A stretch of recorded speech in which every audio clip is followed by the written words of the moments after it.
भज मन नारायण नारायण नारायण, भज मन नारायण नारायण नारायण, श्रीमन नारायण नारायण नारायण, श्रीमन नारायण नारायण नारायण, भज मन नारायण नारायण नारायण, भज मन नारायण नारायण नारायण, श्रीमन नारायण नारायण नारायण, भज मन नारायण नारायण नारायण, भज मन नारायण नारायण नारायण। सभी पुण्य आत्मा पूरी एकाग्रता के साथ सुनिएगा। ये श्लोक 2-3 मिनट में समाप्त हो जाएगा। इसके बाद आगे आने वाला श्लोक मैंने पहले कहा था 19वां और 20वां श्लोक कर्म और अकर्म को जानने वाले के लिए है। कितना जान चुके और कितना जान जाओगे वो अगले श्लोक में मालूम पड़ जाएगा। हमने कहा जैसे कमल का पत्ता पानी से पैदा हुआ, पानी में लिप्त नहीं है। हम परिवार में पैदा हुए हैं, हम परिवार में लिप्त हैं। क्यों मैं अपने आप को परिवार का अंश माना, परमात्मा का अंश तो माना नहीं। अब मंदिरों में भटक रहे हैं परमात्मा को पाने के लिए। मंदिर में भगवान बैठे मिल जाएंगे, तीर्थों में भगवान मिल जाएंगे। कितनी बार कहा आत्मज्ञान बिना नर भटके, क्या मथुरा क्या काशी रे।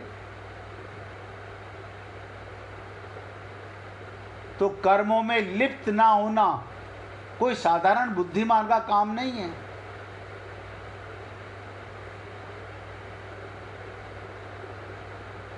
पीछे के श्लोक में भी भगवान ने 18वें श्लोक में भगवान ऐसे कर्मयोगी को मनुष्यों में बुद्धिमान कहा, और यहाँ कहा उसे ज्ञानी जन भी पंडित अर्थात बुद्धिमान मानते हैं।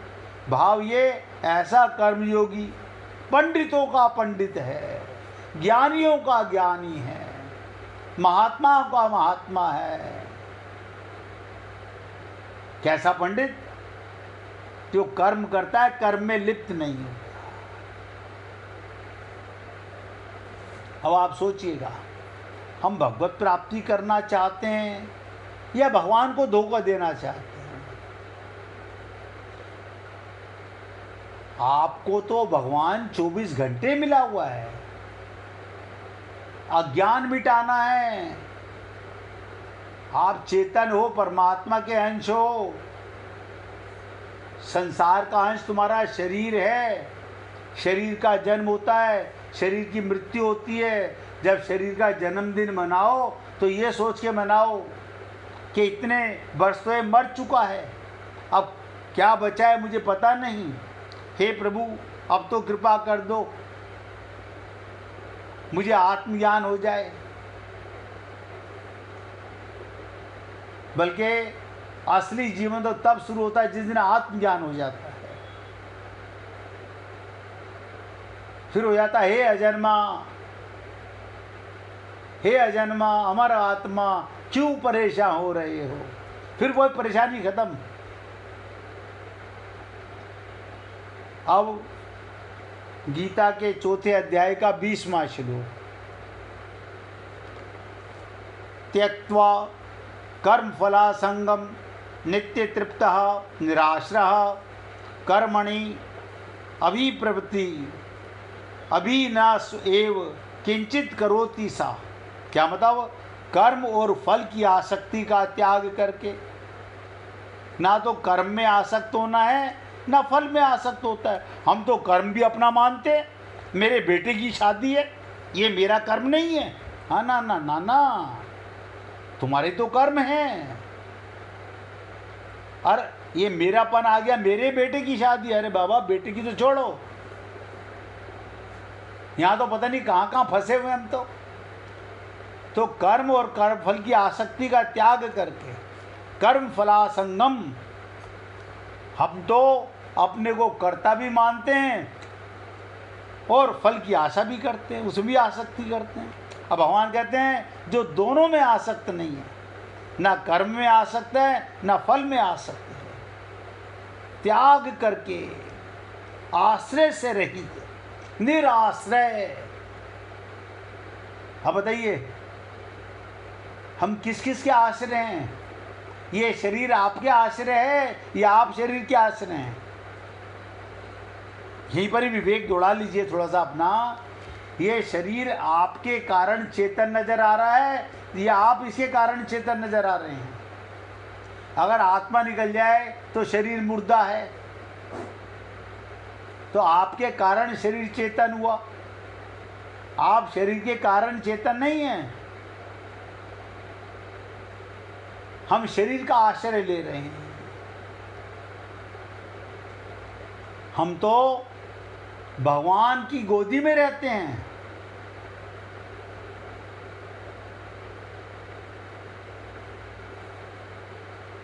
भगवान की शरण में रहते हैं, पता नहीं है।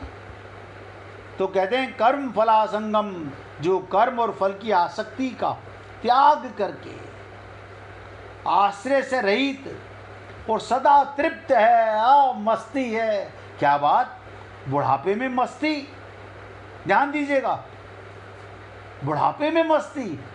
बोला बूढ़ा होगा तेरा बाप। बोले क्या मतलब? तेरा शरीर, तू बूढ़ा नहीं है। बोला शरीर बूढ़ा, मैं बूढ़ा नहीं हूं। ये सोच के देखो, हम यहाँ सारा दिन काया काया काया काया यही करते रहते हैं। आत्मा होते हुए काया में पागल हुए पड़े हुए हैं। सदा तृप्त है, वो कर्मों में अच्छी तरह लगा हुआ, कर्मों में अच्छी तरह लगा हुआ है, वास्तव में कुछ भी नहीं करता, सारा दिन कर्म करता है और कर्मों में लिप्त निर्लिप्त रहता है। हम कुछ नहीं करते फिर भी बैठे बैठे दुखी रहते हैं। कुछ नहीं करना, क्यों? आदत बना ली है दुखी रहने की।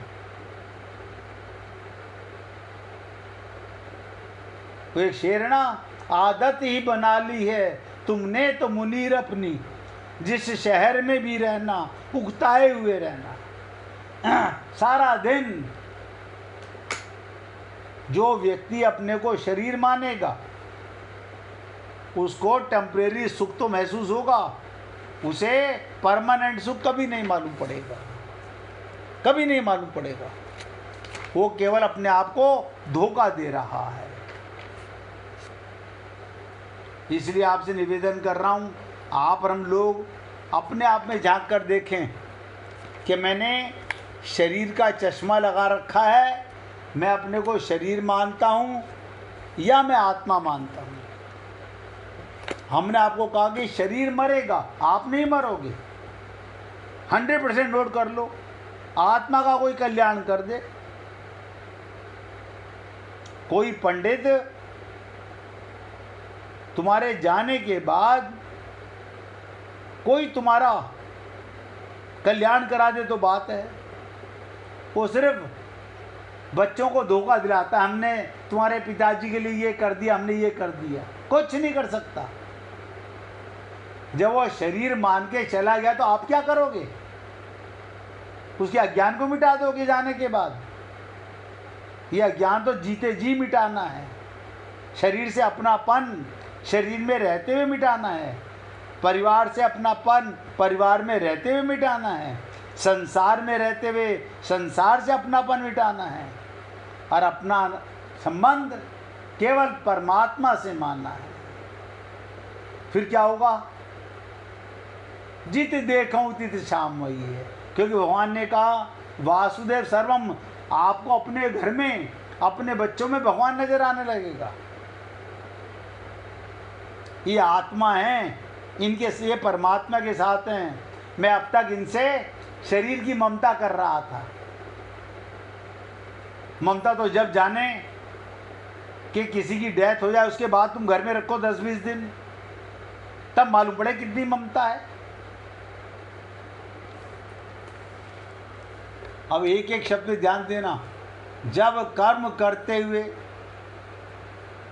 कर्ता ये भाव रहता है कि शरीर आदि कर्म सामग्री मेरी है, हम तो कहते हैं ना शरीर मेरा है, मैं कर्म का करता हूँ, कर्म मेरा और मेरे लिए है, इसका मेरे को अमुक फल मिलेगा, तब वो कर्म फल का हेतु बन जाता है, भिखारी बन जाता है। यानी आत्मा होते हुए, परमात्मा की गोदी में होते हुए भीख मांग रहा है संसार में, मंदिरों में भीख मांग रहा है, प्रभु जी मुझे ये दे दो। संत महात्माओं से भीख मांग रहा है, काया और माया के अज्ञान के कारण। कर्म करते समय कर्ता का ये भाव रहता है, शरीर आदि कर्म सामग्री मेरी है, शरीर मेरा और ये सामग्री मेरी, मैं कर्म करता हूँ, कर्म मेरा और मेरे लिए है, इसका मेरे को अमुक फल मिलेगा, तब वो कर्म फल का हेतु बन जाता है। कर्म योग से सिद्ध महापुरुष को, अब ध्यान दीजिएगा, कर्म वो भी करता है, कर्म योगी भी, लेकिन कर्म योग से सिद्ध पुरुष को प्राकृतिक पदार्थों से सर्वदा संबंध विच्छेद, शरीर से भी अलग और समान से भी अलग अनुभव हो जाता है। इसलिए कर्म करने की सामग्री में, कर्म में तथा कर्म फल में किंचन मात्र भी आसक्ति ना रहने के कारण वो कर्म फल का हेतु नहीं बनता। गीता को इतनी सरलता से अगर समझ में आ जाए तो व्यक्ति पाप करना छोड़ दे, कर्ता का भाव मिटा दे, कर्म योगी बन जाए। ये तो बड़े भाग्य, मानुष शरीर मिलना और किसी सद्गुरु का जीवन में आना, फिर उसकी शरणागति करना, उसके शब्दों को अमृत मान के पीना, बुद्धि नहीं लगाना, तब ये ज्ञान होता है। अब ध्यान से सुनिएगा, सेना विजयी की इच्छा से युद्ध करती है। कोई भी दो सेनाओं में युद्ध हो रहा है, विजय की इच्छा से युद्ध करती है। विजय होने पर विजय सेना की नहीं होती, राजा की मानी जाती है। वो राजा जीत गया क्योंकि राजा ने ही सेना के जीवन निर्वाह का प्रबंध किया। सेना का जीवन निर्वाह कौन कर रहा है? राजा कर रहा है। सेना किसके लिए लड़ रही है? राजा के लिए लड़ रही है। उसे युद्ध करने की सामग्री किसने दी? राजा ने दी। उसे और युद्ध करने की प्रेरणा किसने दी? राजा ने दी। तो सारी सेना राजा के लिए युद्ध करती है। अब आप सोचिएगा, ये तो मैंने वो बात बताई जो आप हम सब लोगों को पता है। इसी प्रकार अब आप सोचिएगा, ये शरीर किसने दिया? ये इंद्रियां किसने दी? ये मन किसने दिया? ये बुद्धि किसने दी? कर्म सामग्री के साथ संबंध जोड़ने से ही जीव उनके द्वारा किए गए कर्मों के फल का भागी बन जाता है। यानी ये सामग्री भगवान ने दी। हम भगवान के लिए कर्म नहीं कर रहे। हम अपने को शरीर मान के, संसार का, परिवार का अंश मान के अपने परिवार के लिए काम कर रहा हूं। इसका मतलब अंधा बाटे रेवड़ी फिर अपने को दे। सारे संसार की सामग्री, आप बताइए, आज मार्केट में स्ट्राइक हो जाए, दूध की दुकानें बंद हो जाएं, राशन मिलना बंद हो जाए, आपके घर में करोड़ों खजाने के भरे हुए हों, आप क्या खाओगे? पानी आना बंद हो जाए, क्या पियोगे? पैसा पी के दिखाओ। लेकिन कोई बुद्धि नहीं लगाता। ये शरीर भगवान की कृपा, इंद्रियां, मन, बुद्धि, ये सब करण उपकरण हैं, कर्म की सामग्री के साथ दी, हमने इनके साथ अपना संबंध मान लिया। ये जीव उनके द्वारा किए गए कर्मों के फल का भागी बन गया, एक अज्ञानता से। राजा की बात तो तुरंत समझ में आ गई कि राजा का दिया हुआ, ये बंदूकें राजा ने दी, ये तोप खाने राजा ने दिए, ये तनख्वाह राजा देता था, हम राजा के लिए लड़ रहे थे, ले ये शरीर भगवान ने दिया, नहीं ये तो माँ बाप ने दिया। देखो कैसी अज्ञानता है हमारे अंदर। माँ बाप के माध्यम से आए हैं, माँ बाप ने दिया नहीं है।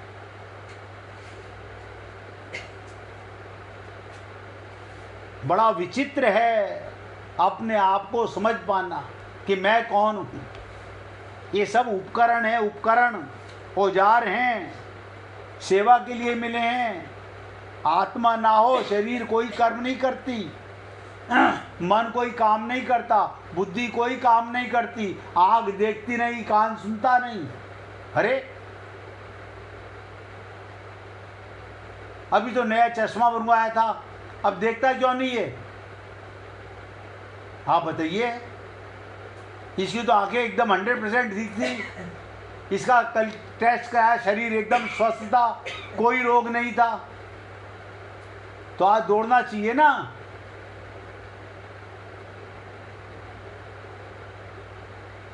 हमने उपकरणों को मैं मान लिया, शरीर को मैं मान लिया, संसार को मेरा मान लिया, भगवान को। और भगवान से भी क्या मांग रहे हैं? हमें भगवान शरीर का सुख दे दो, काया और माया का सुख दे दो। ये ब्रह्म हमारा अनादिकाल से,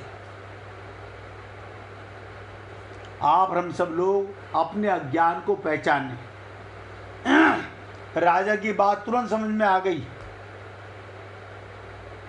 कि गोलियां भी राजा ने दी, बंदूक भी वो राजा ने दी, यहाँ तक कि सेना को ड्रेस भी भगवान उसने दी, राजा ने दी पहनने के लिए, खाना पीना राजा ने दिया हमारे लिए। हम मेहनत से कमा के ला रहे हैं, हम कारखाना चला रहे हैं, हम दुकान चला रहे हैं, उससे कमाई आ रही है। किसे बेवकूफ़ बना रहे हो? अपने आप को या भगवान को? ये छोटी छोटी सी बातें, अन्यथा ऐसे ही जैसे पोंगा पंडित रावण, वेद पाठी, अक्ल से अंधा, इतनों को मरता देखने के बाद भी राम को पहचान नहीं पाया। आप और हम लोग भी पैसे का नशा ये व्यक्ति को शरीर का और दौलत का नशा अंधा बना देती है, उसका विवेक खत्म कर देती है। इसलिए कर्म सामग्री के साथ, सब नोट कर लो, ये सब क्या है? कर्म की सामग्री है। ये सब कर्म सामग्री हैं, इनके साथ हमारा कोई संबंध नहीं था, नहीं था, नहीं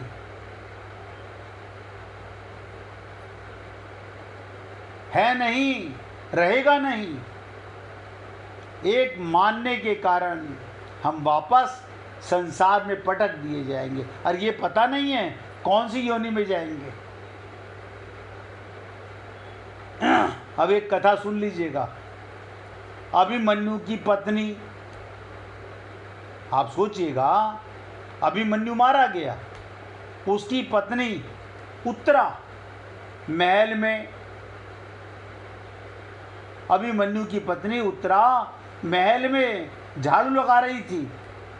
द्रौपदी उसके समीप गई, उसके सर पर प्यार से हाथ फेरते हुए बोली, पुत्री भविष्य में कभी भी तुम पर घोर से घोर विपत्ति आए। ध्यान दीजिएगा क्या कह रही है। 5 पांडवों की पत्नी द्रौपदी कह रही है, क्यों? भुक्त भोगी थी, घोर से घोर विपत्ति भी आए। अब जिसका पति मर गया, इससे बड़ी विपत्ति क्या आएगी? बोले नहीं, सुन ले, ये कोई भी विपत्ति आए घोर से घोर, तो कभी अपने किसी नाते रिश्तेदार की शरण में मत जाना। बोले फिर बताओ? सीधे भगवान की शरण में जाना। उत्तरा हैरान होते हुए माता द्रौपदी को निहारते हुए बोली, आप ऐसा क्यों कह रही हैं माता? द्रौपदी बोली, क्योंकि ये बात मेरे ऊपर भी बीत चुकी है। जब मेरे 5 पति कौरवों के साथ जुआ खेल रहे थे, अपना सर्वस्व हारने के बाद मुझे भी दांव पर लगाकर हार गए।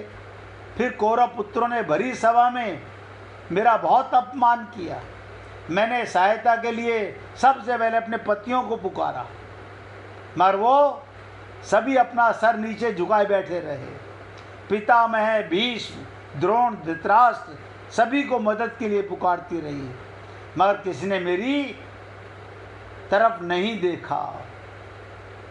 वो सभी आंखें झुकाए आंसू बहाते रहे। सबसे निराशा होकर मैंने कृष्ण को पुकारा, आपके सिवा मेरा और कोई नहीं है। तब श्री कृष्ण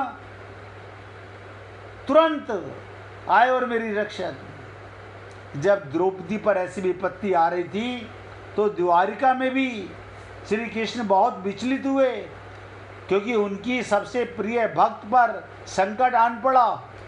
रुक्मिणी उनसे दुखी होने का कारण पूछती है। वो बताते हैं, मेरी सबसे बड़ी भक्त को भरी सभा में नग्न किया जा रहा है। रुक्मिणी बोली, हे आप जाएं, उसकी मदद करें। कृष्ण बोले, जब तक द्रौपदी मुझे पुकारेगी नहीं, मैं कैसे जा सकता हूँ? एक बार वो मुझे पुकार ले, मैं तुरंत उसके पास जाकर उसकी रक्षा करूँगा।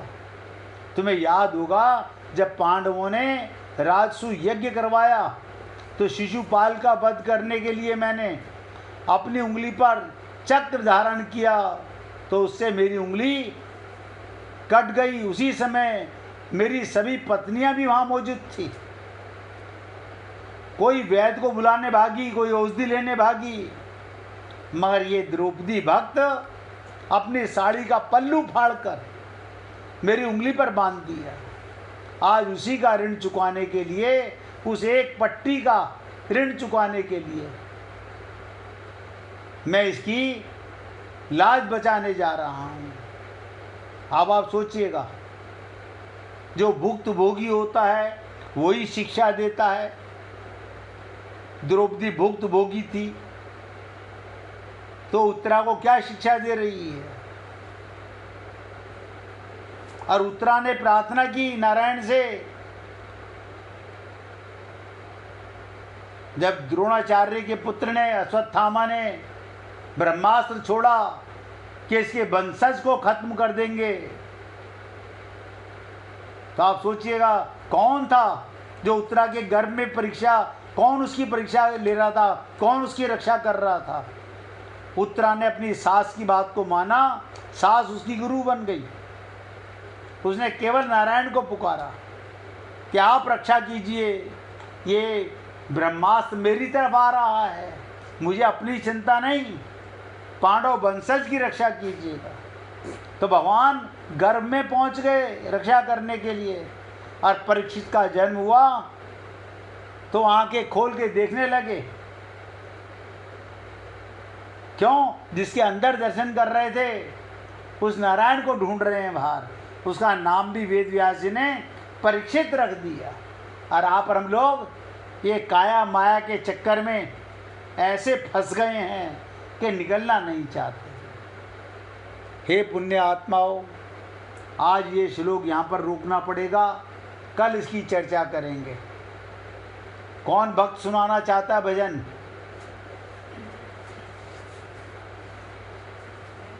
गुड्डी जी सुनाना चाह रही हैं भैया, सुनाइए।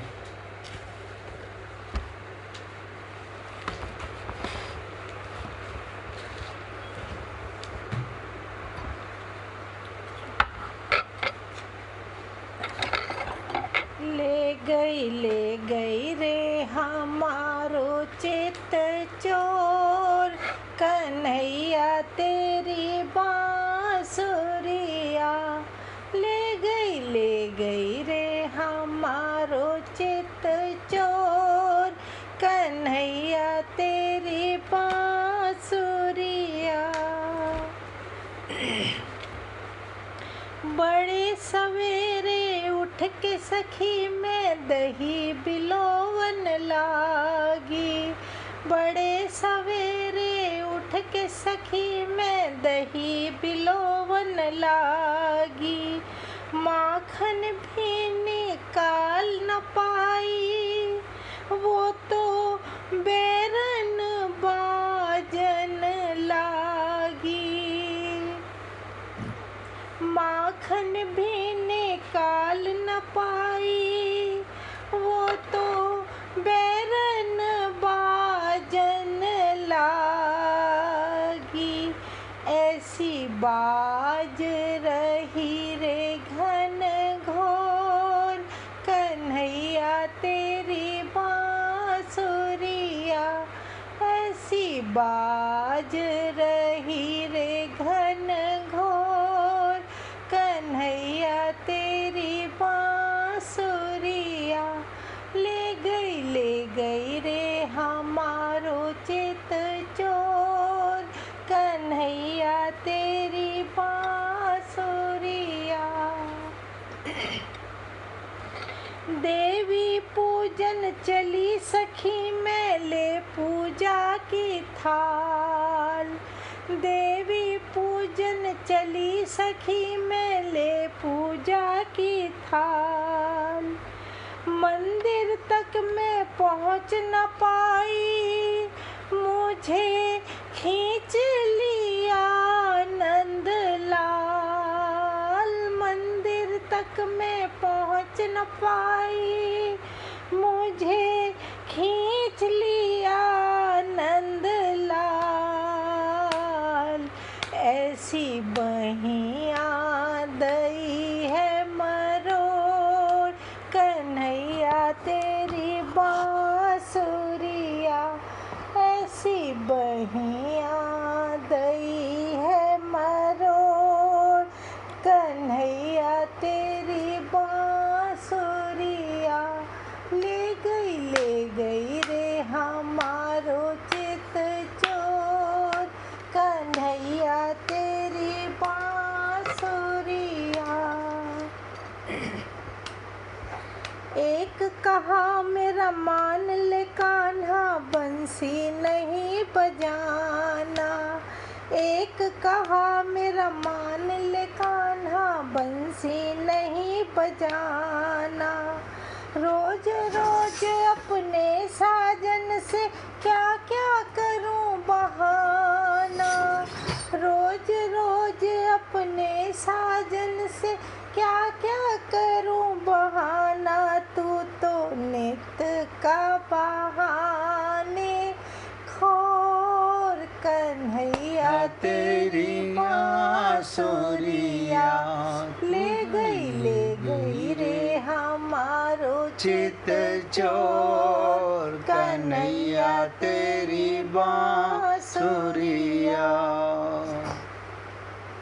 मधुर बांसुरी सुन के तेरी जब पन घट पे आऊं, मधुर बांसुरी सुन के तेरी जब पन घट पे आऊं।